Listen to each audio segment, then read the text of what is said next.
اعوذ باللہ من الشیطان الرجیم بسم اللہ الرحمن الرحیم رب اشرح لی صدری ویسر لی امری واحلل عقدۃ من لسانی یفقہوا قولی رب یسر ولا تعسر وتمم بالخیر آمین یا رب العالمین۔ اعراب القرآن سلسلے میں چلتے ہیں آج کے سبق کی طرف، اور آج کے سبق میں آنے والی آیت کو گرامیٹیکلی اینالائز کرتے ہیں۔ آیت نمبر 29 بورڈ پہ آپ کے سامنے لکھی ہوئی ہے۔ اعوذ باللہ من الشیطان الرجیم بسم اللہ الرحمن الرحیم والذی خلق لکم ما فی الارض جمیعا ثم استوى الی السماء فسواہن سبع سماوات وہو بکل شیء علیم۔ اس آیت میں استعمال ہونے والے الفاظ میں سے اسماء، افعال اور حروف کو الگ کرتے ہیں جی۔ ہوا اسم ہے، اسم ضمیر ہے اور مرفوع ضمیر ہے، تو شروع میں ضمیر مرفوع آ رہی ہو تو ذہن بن جانا چاہیے آپ کا کہ یہ جملہ اسمیہ بن رہا ہے، ٹھیک ہے۔ اور جملہ اسمیہ کا پہلا جز چونکہ مبتدا ہوتا ہے اور مبتدا مرفوع ہوتا ہے، تو مرفوع ضمیر جو ہے یہ شروع میں آ رہی ہے تو مبتدا بن رہی ہے، اور آگے جو ہے اس کے خبر آئے گی۔ الذی اسم الموصول ہے، اور الذی سے خبر آپ کی مبتدا کے لیے جو ہے وہ شروع ہو رہی ہے، اور الذی اسم الموصول ہے تو اسم الموصول جب بھی آتا ہے اس کا ایک صلہ ہوتا ہے، اور صلہ جو ہے وہ عام طور پہ جملہ فعلیہ ہوتا ہے۔ جملہ فعلیہ آگے آ رہا ہے، خلق فعل سے شروع ہو رہا ہے، اور خلق فعل ہے، پہلا صیغہ ہے، تو اس کا فاعل جو ہے وہ آگے آ سکتا ہے، ٹھیک ہے۔ یعنی اگر پہلا اور چوتھا صیغہ ہو تو اس کا فاعل آگے آ سکتا ہے۔ اگر پہلا اور چوتھے صیغے کے علاوہ کوئی صیغہ ہو تو پھر آپ نے فاعل بھی ساتھ ہی بول دینا ہوتا ہے۔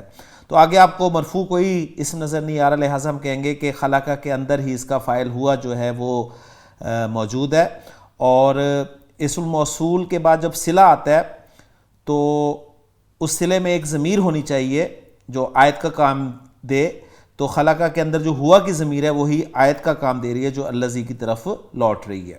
اس کے بعد لکم ہے، جار مجرور ہے، اور یہ متعلق ہو جائے گا خلقہ فعل کے۔ ما یہاں پر اسم الموصول کے طور پہ استعمال ہوا ہے، اور اسم الموصول جب آئے گا اس کا ایک صلہ ہوگا، اور صلہ جو ہے وہ فی الارض جار مجرور کے طور پہ آیا ہے۔ تو یہ ہم تفصیل سے پڑھ چکے ہیں کہ اسم موصول کا صلہ جو ہے وہ دو صورتوں میں آ سکتا ہے، یا وہ جملہ ہوتا ہے یا شبہ جملہ ہوتا ہے۔ اگر جملہ ہوتا ہے تو جملہ اسمیہ بھی ہو سکتا ہے اور جملہ فعلیہ بھی ہو سکتا ہے، اور اگر شبہ جملہ ہو تو شبہ جملہ سے مراد جو ہے وہ جار مجرور یا ظرف اور مضاف الیہ ہو سکتے ہیں۔ تو یہاں پر ما اسم الموصول کے لیے صلہ جو آ رہا ہے وہ جار مجرور استعمال ہو رہا ہے، جو کہ فی الارض یعنی فی حرف جر اور الارض اسم پر مشتمل ہے۔ جمعین کا لفظ ایک استعمال ہو رہا ہے، تو یہ جمعین جو ہے اس پہ اعراب میں انشاءاللہ تعالیٰ بات کر لیں گے۔ بہرحال یہ اسم ہے، ابھی ہم چونکہ اسم، فعل اور حرف جو ہے اسے پہچاننے کی کوشش کر رہے ہیں۔ علامت وقف آگے آ گئی ہے، اس کے بعد ثم آپ کا ایک حرف ہے جسے حرف عطف کہا جاتا ہے۔ استوا یہ فعل ہے، گرین کلر میں لکھا ہوا ہے، پھر الہ ہے، حرف جر، مشہور حرف جر ہے، اور حرف جر کے بعد ہمیشہ اسم آئے گا، تو السماء اسم ہے۔ فسواہن تین کلمات پر مشتمل یہ لفظ، فا حرف، سوا فعل، اور ہنہ ضمیر ہے، اٹیچ ضمیر ہے، اور بار بار وہ بات آ رہی ہے کہ فعل کے بعد جب اٹیچ ضمیر آئے گی تو وہ ضمیر اس فعل کے لیے مفعول بنے گی۔ پھر آگے سبع سماوات، دو الفاظ ہیں اور دونوں جو ہیں وہ اسما ہیں۔ اس کے بعد وَهُوَ بِكُلِّ شَيْءٍ عَلِيمٌ، واو آپ کا حرف ہے، حرف عطف ہے، ہوا پھر آپ کا مبتدا بن رہا ہے کیونکہ مرفوع ضمیر ہے، اور آگے پھر بِكُلِّ میں با حرف جر ہے، اور حرف جر کے بعد اسم ہے کل، اور پھر شیء بھی اسم ہے اور علیم بھی اسم ہے۔ تو اعراب پہ انشاءاللہ تعالیٰ تفصیل سے اس میں ہم بات کر لیں گے۔ تو اس آیت کو ہم کچھ جملوں میں تقسیم کرتے ہیں۔ تو پہلا جو جملہ ہے هو الذی خلق لکم ما فی الارض جمیعا، یہاں تک ہم کر لیتے ہیں جی۔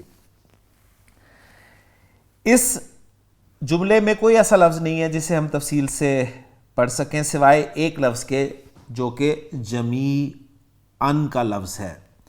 تو جمیعاً کے لفظ کے حوالے سے کچھ چیزیں میں آپ کے ساتھ شیئر کرتا ہوں. جمیع لفظ جو ہے یہ اگر اس کی مرفوع فارم بولوں تو جمیعن بنے گی اور مجرور فارم جمیعن بنے گی.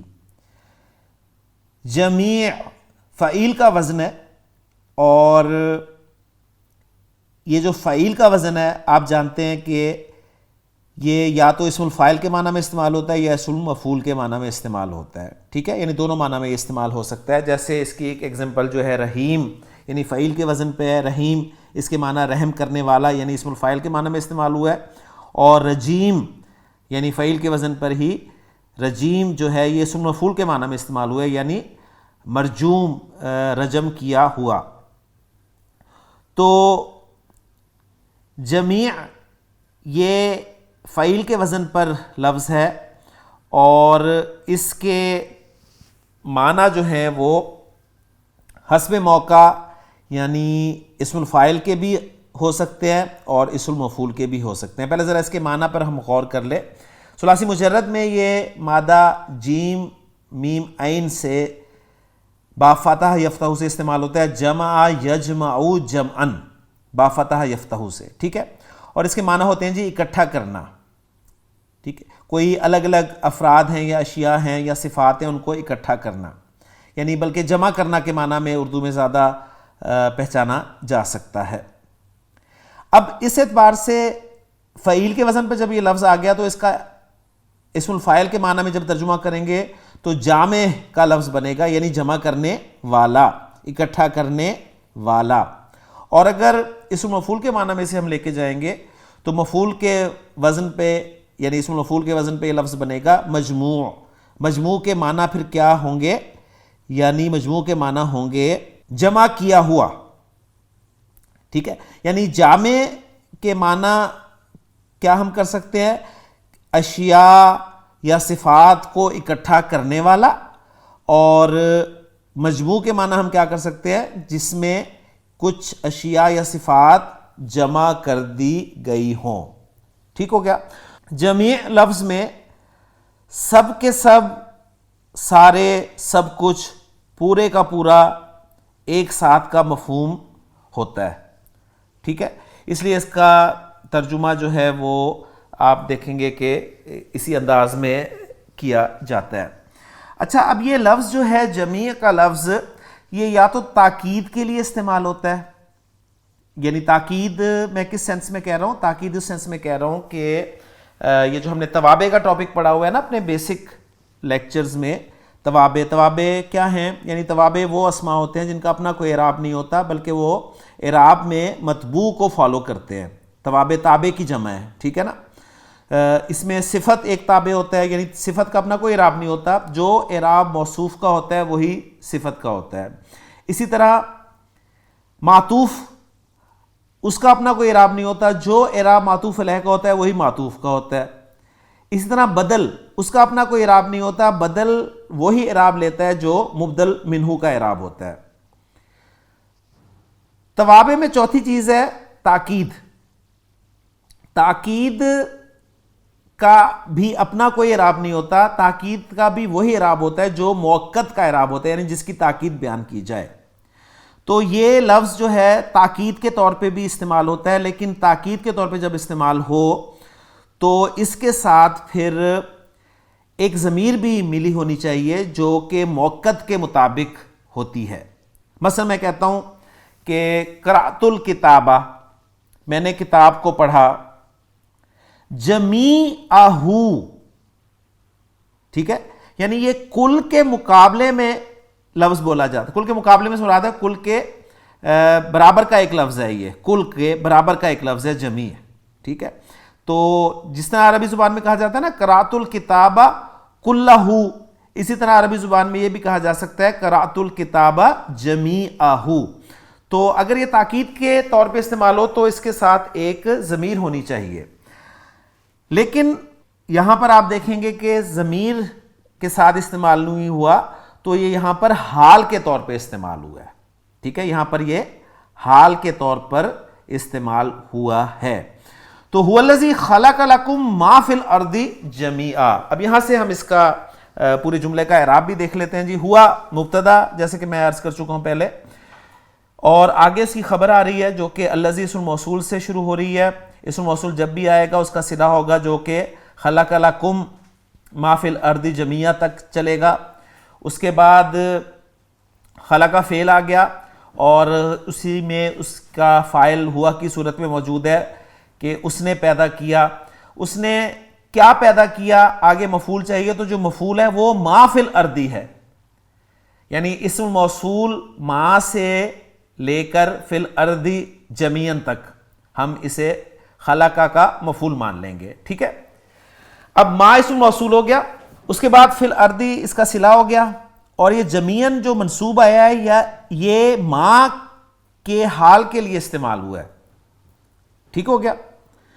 تو اب یہ ما فی الارض جمیعا جو ہے یہ خلقہ کے لیے مفعول بن گیا، اور لکم جو ہے جسے ہم چھوڑ گئے ہیں وہ خلقہ کے متعلق ہو گیا۔ کلیئر ہو گیا؟ اب خلقہ فعل اپنے فاعل اپنے مفعول اور متعلق سے مل کر جملہ فعلیہ ہو کر یہ الذی اسم موصول کے لیے صلہ بن گیا، اور اسم موصول الذی اپنے صلے کے ساتھ مل کر یہ خبر بن گیا ہوا مبتدا کے لیے، اور ہوا مبتدا اپنی خبر کے ساتھ مل کر جملہ اسمیہ بن گیا۔ تو یہ جملہ الحمدللہ اس کا اعراب بھی ہمارا پورا ہو گیا۔ اس میں جمیع کا ایک لفظ تھا جس کے بارے میں نے آپ کو تفصیل سے الحمدللہ بتا دیا۔ اب اگلا حصہ جو ہے اس آیت کا، ثم استوى الى السماء فسواهن سبع سماوات، اس حصے کو ہم دو جملوں میں تقسیم کر لیتے ہیں۔ ایک جملہ ہے جی ثم استوى الى السماء، اور دوسرا ہوگا فسواهن سبع سماوات۔ اب اس میں جو پہلا حصہ ہے یا پہلا جملہ جو ہے ثم استوى الى السماء، اس میں ثم حرف ہے آپ کا اور استوا فعل ہے۔ اس استوا فعل اس کے مادے اور اس کے باب پر پہلے بات کر لیتے ہیں، باقی آگے الی السماء جو ہے وہ تو سمپل ہے، کوئی مشکل نہیں ہے، جار مجرور ہے جو کہ متعلق ہو جائے گا استوا فعل کے۔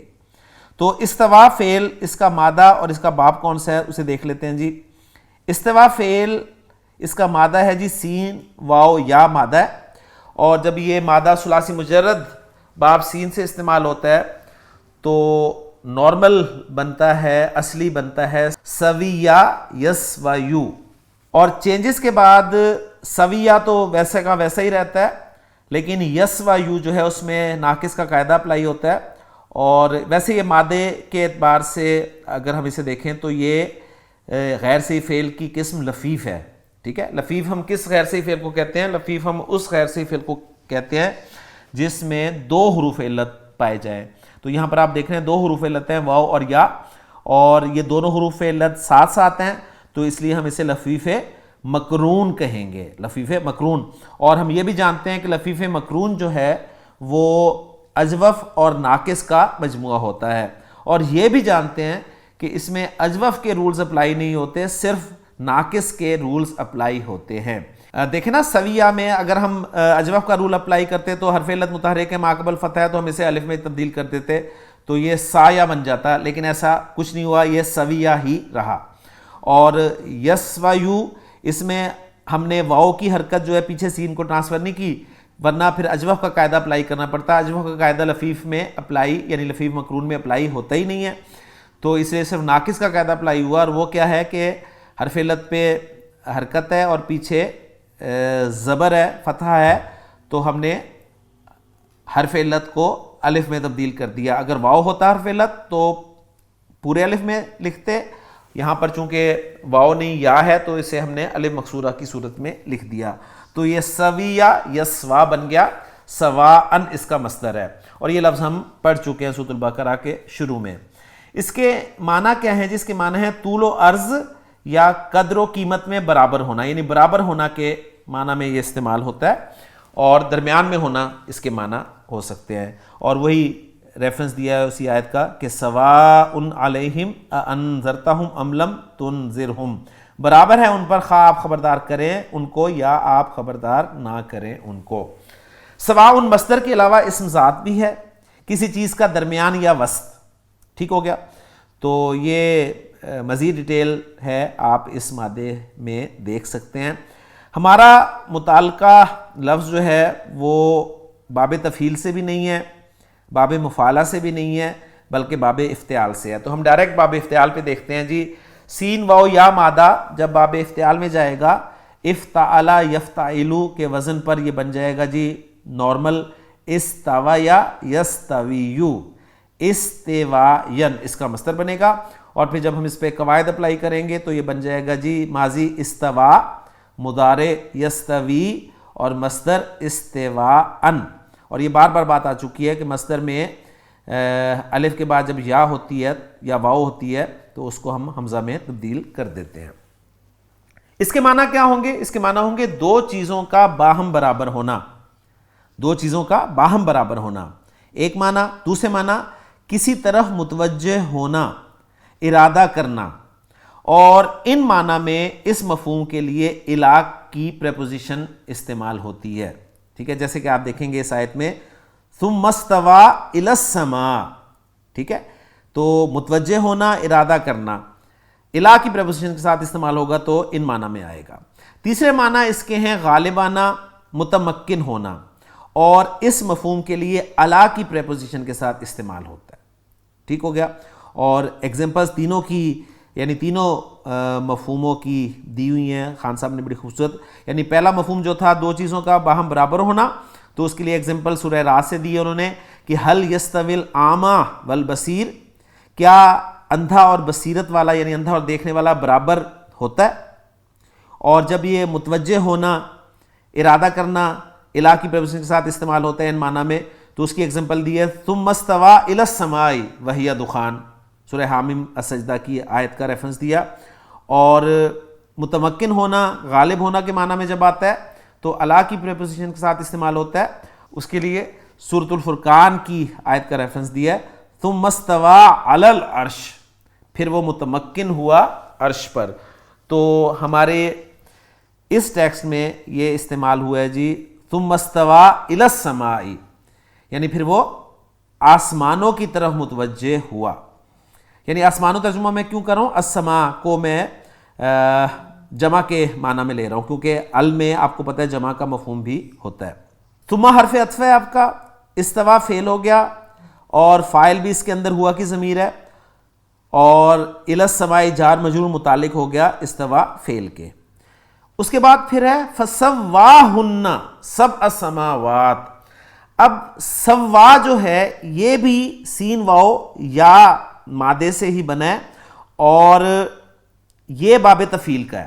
سوا یا یسویو اصلی, اور چینجز کے بعد سوا یسوی تسویتن, کسی چیز کو کمی یا زیادتی سے پاک کرنا, ہر لحاظ سے مناسب و موزوں بنانا, یعنی نوک پلک سے درست کرنا, ہموار یا برابر کرنا. اور اس کی ایگزامپلس بھی انہوں نے دے دی ہیں. ایک ہی مادہ ہے جی سین واو یا, یہ باب افتعال سے آئے گا تو کن معنی میں استعمال ہوا اس کا ذکر اوپر آ گیا, اور باب تفعیل سے آئے گا تو کن معنی میں استعمال ہوا اس کا ذکر یہاں پر آ گیا فسواہن, پھر اس نے برابر کر دیا. ٹھیک ہے, یعنی درست کر دیا. ہننا, یہ ہننا کی ضمیر جو ہے یہ آپ دیکھیں السماء کے لیے استعمال ہوئی ہے. تو اب السماء تو اگر واحد ہم لیتے تو مؤنث تھا, تو ہا کی ضمیر ہونی چاہیے تھی. اور ویسے بھی اگر ہم دیکھیں تو ہم نے پڑھا ہوا ہے کہ غیر عاقل کی جمع کے لیے واحد مؤنث کی ضمیر آتی ہے, لیکن جمع مؤنث کی ضمیر بھی آ سکتی ہے, یہ اچھی طرح ذہن میں رکھیے گا. تو یہاں پر ہننا کی ضمیر جو ہے السماء یعنی ان کو جمع کے طور پہ لیا گیا ہے. پھر اس نے انہیں برابر کر دیا, درست کر دیا. سبع سماوات, 7 آسمانوں میں. اب یہ سبع سماوات یہ آپ کی گنتی جو ہے جو کہ بیسک کورس میں باوجود چاہنے کے کبھی نہیں پڑھا سکا. اسٹوڈنٹس کی بڑی خواہش رہی ہے کہ گنتی کو بھی پڑھایا جائے, لیکن ٹائم ہی نہیں بچتا تھا. دوسرے ٹاپکس کو مکمل کرواتے کرواتے ہمارے کورس کا وقت مکمل ہو جاتا تھا. تو بس سمپل سا ایک اصول یاد رکھ لیں کہ 3 سے لے کے 10 تک کی جو گنتی ہے نا وہ مرکب اضافی فارمیٹ میں استعمال ہوتی ہے، 3 سے لے کے 10 تک کی گنتی، ٹھیک ہے. مرکب توصیفی میں بھی آ سکتی ہے، لیکن قرآن مجید میں آپ دیکھیں گے زیادہ تر وہ آپ کو مرکب اضافی فارمیٹ ملے گی. مرکب اضافی فارمیٹ میں جو مضاف کی جگہ پر ہوگا وہ عدد ہوگا اور مضاف الیہ کی جگہ پر معدود ہوگا. ٹھیک ہو گیا. 3 سے لے کے 10 تک کی گنتی جو ہے یہ مضاف الیہ کنسٹرکشن کے طور پہ استعمال ہوگی. مضاف کی جگہ پر عدد آئے گا اور مضاف الیہ کی جگہ پر معدود آئے گا. اور یہ بات آپ جانتے ہیں کہ معدود کہتے ہیں اس چیز کو جسے گنا جائے. ٹھیک ہے. اب ایک بات اور ساتھ نوٹ کر لیں کہ 3 سے لے کے 10 تک اعداد کا جو معدود ہوگا وہ جمع آئے گا. ٹھیک ہے، وہ جمع استعمال ہوگا، یہ ذہن میں رکھیے گا. مجرور تو ہونا ہی ہونا ہے کیونکہ مضاف الیہ کی جگہ پر آ رہا ہے، لیکن ساتھ نوٹ کر لیں کہ وہ جمع بھی آئے گا، جمع آئے گا. جیسے یہاں پر آپ دیکھیں سماوات جمع استعمال ہوا ہے نا، اور مجرور ہے کس وجہ سے؟ مضاف الیہ ہونے کی وجہ سے. اور دلچسپ بات یہ ہے اگر آپ کا معدود مذکر ہے تو عدد مؤنث استعمال ہوگا، اور اگر معدود مؤنث ہے تو عدد مذکر استعمال ہوگا. ٹھیک ہو گیا. بالکل دیکھیں یہاں پر اب یہ، اور اس کو آپ نے چیک کرنا ہے واحد کے اعتبار سے ذہن میں رکھیے گا. یہ سماوات لفظ ہے نا، تو سماوات کا واحد کیا ہے؟ سما مؤنث ہے، مؤنث ہے تو اس لیے عدد جو ہے وہ مذکر آ رہا ہے، سبع.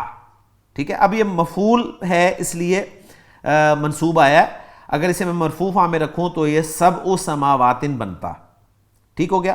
تو یہ گنتی کے حوالے سے تھوڑی سی انفارمیشن میں نے آپ کے ساتھ یہاں پر شیئر کر دی ہے. امید ہے یہ آپ کو ہیلپ کرے گی انشاءاللہ تعالی. فسواہن فعل فاعل مفعول اور سبع سماوات. سبع کی نصب کی مختلف وجوہات ہو سکتی ہیں جی. 2-3 پاسبلٹیز ہیں، وہ تینوں پاسبلٹیز میں آپ کے ساتھ شیئر کر دیتا ہوں. ایک پاسبلٹی یہ ہے کہ اگر فعل سوا کو بمعنی خلق پیدا کرنا، بنانا کے لیا جائے تو یہ پھر سبع اس فعل کی مفعول بھی ضمیر جو ہنہ ہے اس کا حال ہو کر منصوب ہے. یعنی یہ حال بن سکتا ہے اگر ہم سوا فعل کو خلقہ کے معنی میں لیں، پیدا کرنا کے معنی میں لیں. ٹھیک ہے. یعنی اس کا پھر ترجمہ ہم ایسے کریں گے کہ یعنی ساتھ ہوتے ہوئے. ٹھیک ہے، ساتھ ہوتے ہوئے. تو گویا اس پورے جملے کا ترجمہ کچھ یوں بن جائے گا کہ فسواہن سبع سماوات، اس نے ٹھیک ٹھاک پیدا کر دیا یا بنا دیا ان کو 7 آسمانوں کی صورت یا حالت میں. ٹھیک ہو گیا. ایک ترجمہ اس کا یہ ہو سکتا ہے. سبع کے اعراب کی یعنی نصب کی دوسری صورت یہ ہو سکتی ہے کہ یہ جو ہنہ کی ضمیر آ رہی ہے نا، اس سے بدل ہو کے منصوب ہے. یعنی اس کا بدل ہے، یہ ہنہ کا بدل ہے. یعنی ہنہ کا اعراب چونکہ منصوب ہے لہٰذا اس کا اعراب بھی منصوب ہے. ٹھیک ہو گیا. اس ترکیب کو اگر ہم سامنے رکھیں تو پھر اس کا ترجمہ کچھ یوں بنے گا کہ اس نے 7 آسمان ہموار بنا دیے. 7 آسمان ہموار بنا دیے، یعنی ٹھیک ٹھاک 7 آسمان بنا دیے. کلیئر ہو گیا. تیسری صورت اس کے اعراب کی یہ ہے کہ سوا کو ہم سیرہ کے معنی میں لیں. سیرہ کے معنی ہے یعنی بنا ڈالنا، تبدیل کر دینا. ٹھیک ہو گیا. تو پھر سبع سماوات کو ہم سوا فعل کا دوسرا مفعول مان لیں گے کیونکہ سیرہ فعل جو ہے یہ 2 مفعول ڈیمانڈ کرتا ہے. ٹھیک ہو گیا. اب اس ترکیب کو سامنے رکھیں تو ترجمہ کچھ یوں ہوگا کہ اس نے ٹھیک کر دیا، درست کر کے بنا دیا ان کو 7 آسمان. کلیئر ہو گیا. تو یہ بہترین ترجمہ ہے. یعنی یہاں پر ہم سوا کو سیرہ کے معنی میں لیں. تو یہ 3 صورتیں تھیں جی اس کے اعراب کی، وہ میں نے آپ کے ساتھ ڈسکس کر لی الحمدللہ. باقی ان جملوں کا اعراب مزید ہم انشاءاللہ تعالیٰ آگے جب جملوں کا اعراب آتا ہے نا تو اس پہ انشاءاللہ تعالیٰ اس کو دیکھ لیں گے. وَهُوَ بِكُلِّ شَيْءٍ عَلِيمٌ. اب یہ جملہ جو ہے واو عاطفہ کے ساتھ ہے اور جملے کا اعراب بعد میں ہم دیکھیں گے. اصل میں جملہ یہ تھا جی ہوا علیم بکل شیء.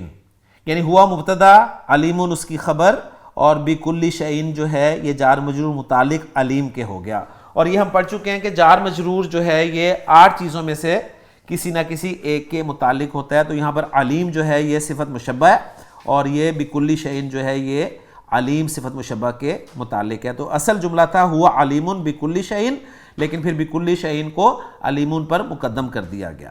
ٹھیک ہو گیا. اب اس میں کوئی ایسا لفظ نہیں ہے جس کے ہم معنی پر بات کریں. بہرحال یہ پورا جملہ آپ کے سامنے آ گیا. اب ہم جملوں کا اعراب ذرا چیک کر لیتے ہیں. جی پہلا جملہ جو ہے کہ هو الذی سے جو شروع ہو رہا ہے یہ لا محل لہا استنافیہ لکھا ہوا ہے، یعنی جملہ مستانف ہے. دوسرا جملہ جو ہے خلقہ سے جو شروع ہو رہا ہے الذی خلق لکم ما فی الارض جمیعا، یہ خلق لا محل لہا صلۃ الموصول، الذی اسم موصول کے لیے صلہ ہم نے بھی ایسے بنایا تھا. اس کے بعد ثم استوى الی السماء، استوا سے جو جملہ شروع ہو رہا ہے یہ جملہ معطوفہ ہے صلہ جو پچھلا گزرا ہے نا الذی خلق لکم، خلق کا جملہ فعلیہ اس پر یہ عطف ہو گیا. ٹھیک ہے، لہٰذا اس کا بھی کوئی اعراب نہیں تھا. اسم موصول کے بعد جو جملہ ہوتا ہے صلہ اس کا کوئی اعراب نہیں ہوتا، لہٰذا یہ اس پر عطف ہے تو اس کا بھی کوئی اعراب نہیں ہوگا. پھر فسواہن، یہ پھر عطف ہو گیا، اسی جملے پہ کر لیں یا پچھلے جملے پہ کر لیں. اور اس کا طریقہ میں آپ کو پچھلے لیکچر میں بتا چکا ہوں کہ پہلے جملے کو معطوف علیہ بنا دیں، اس کے بعد جتنے جملے آ رہے ہیں انہیں آپ معطوف اول، معطوف ثانی، معطوف ثالث اور معطوف رابع کر کے کر سکتے ہیں، یا دوسرے طریقے سے بھی آپ اس کو کر سکتے ہیں. تو اس کا بھی کوئی اعراب نہیں ہوگا کیونکہ یہ اس پر عطف ہے. اب جو آخری جملہ بن رہا ہے وہ ہوا بکل شیء علیم، اس کو عطف کریں، کس پہ عطف کریں؟ اس کو ہم عطف کر دیتے ہیں پہلے والے جملے پر، کیونکہ یہ جملہ اسمیہ ہے تو جملہ اسمیہ کا جملہ اسمیہ پر ہی ہم عطف کر رہے ہیں. وہ جو پہلا استنافیہ جملہ تھا نا اسی پہ ہم اس کو عطف کر دیتے ہیں. اور جملہ استنافیہ کا بھی آپ کو پتہ ہے کوئی اعراب نہیں ہوتا، تو اس کا بھی کوئی اعراب نہیں ہوگا، یعنی لا محل لہا معطوفہ علی جملۃ الاستئناف. تو الحمدللہ جملوں کا اعراب بھی ہمارے سامنے آ گیا. اب اس کا ترجمہ دیکھ لیتے ہیں. جی اس کا ترجمہ جو حافظ صاحب نے کیا ہے کہ هو الذی خلق لکم ما فی الارض جمیعا، وہی ہے. اب یہ وہ ہے جو ترجمہ بن رہا ہے نا، ہوا وہ، الذی وہ ہے جس نے، تو وہ پلس وہ وہی ہے کے ساتھ ترجمہ بن رہا ہے. وہی ہے جس نے زمین میں جو کچھ ہے، ٹھیک ہے، زمین میں جو کچھ ہے سب تمہارے لیے پیدا کیا، پھر آسمان کی طرف متوجہ ہوا، پس انہیں درست کر کے 7 آسمان بنا دیا، اور وہ ہر چیز کو خوب جاننے والا ہے. تو میں امید کرتا ہوں کہ انشاءاللہ تعالی یہ چیزیں آپ کو سمجھ میں آ رہی ہیں، اور انشاءاللہ تعالی جب آپ خود اپنے طور پہ انہیں کرنے کی کوشش کریں گے تو انشاءاللہ تعالی یہ 100% آپ کو کلیئر ہو جائے گا. تو الحمدللہ جی یہاں پر ہماری آیت نمبر 29 جو ہے یہ مکمل ہو گئی. اس میں جمیعاً کا لفظ جو ہے یہ قابل توجہ تھا، اور سین واو یا مادے کو ہم نے مختلف واب میں استعمال کر کے معنی جو ہیں وہ دیکھیں. تو یہ چیزیں انشاءاللہ تعالی بہت مفید ہوں گی آپ کے لیے. میں امید کرتا ہوں کہ اسی پیٹرن پہ آپ خود بھی ورکنگ کریں. انشاءاللہ تعالی ارادہ تو یہی ہے کہ میکسیمم کام ہو سکے، لیکن اگر نہ بھی ہوا تو ماشاءاللہ میں چاہتا ہوں کہ آپ لوگ کم از کم اس پیٹرن کو اڈاپٹ کر لیں اور اس پٹری پہ چڑھ جائیں، اور پھر ان چیزوں کو آپ خود مکمل کریں. تو اللہ تعالیٰ سے دعا ہے کہ اللہ تعالیٰ ہمیں اسے لے کر چلنے کی توفیق عطا فرمائے. تو الحمدللہ جی ہماری آیت نمبر 29 مکمل ہو گئی. یہ تھا ہمارا آج کا سبق. میں امید کرتا ہوں کہ آج کے سبق میں پڑھی جانے والی آیت آپ کو الحمدللہ سمجھ میں آ گئی ہوگی. اللہ تعالیٰ سے دعا ہے کہ اللہ تعالیٰ ہمیں اسی طرح ان آیات کو سمجھنے کی توفیق عطا فرمائے اور ان پر عمل کرنے کی توفیق عطا فرمائے. سبحانک اللہم و بحمدک، اشہد ان لا الہ الا انت، استغفرک و اتوب الیک.